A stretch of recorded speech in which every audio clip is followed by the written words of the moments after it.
don't work or live inside the mainstream media and their giant, well, incestuous, almost like bubble, well, then you might have seen that the economy under President Trump is on an absolute tear. This is good news for forgotten men and women in this country. Take a look at these numbers.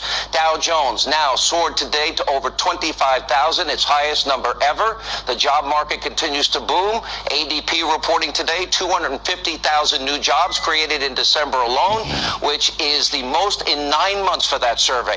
And take a look at this headline. Job cut announcements in 2017 see the lowest level since 1990, Challenger report says. And here's another headline.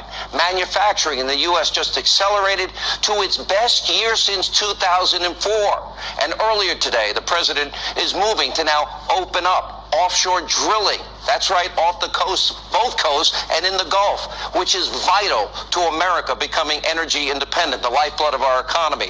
And that's just only some of the good news from this week alone. Unemployment, a 17-year low, 4.1%. Under President Trump, before the 250,000 jobs, 1.7 million jobs were created. That's now 2 million jobs.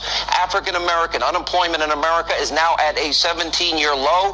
Food stamp use is at a 7-year low. 2 million fewer people using food stamps now under President Trump in 1 year. Home prices are up 6%. The Trump administration has now taken a chainsaw to burdensome regulation from our government, and for every new one they created, in terms of regulation, 16 have been slashed and cut away. There's GDP so far, we have seen 2 quarters of over 3% growth. And remember, Barack Obama, the only president in the history of this country to never reach 3% GDP growth for an entire year. Now, here's what the media will never tell you. Well, there's a night and day difference between the economy just a year ago and now under Donald Trump for 1 year.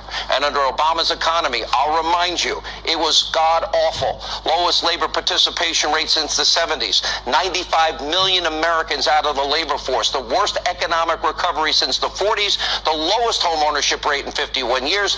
13 million more Americans on food stamps. 8 million more in poverty. 43 million total living in poverty under Obama in just 1 year. The economy is now turning around, and that's before the $1.5 trillion historic tax cut even had a chance to take effect. All good news for us.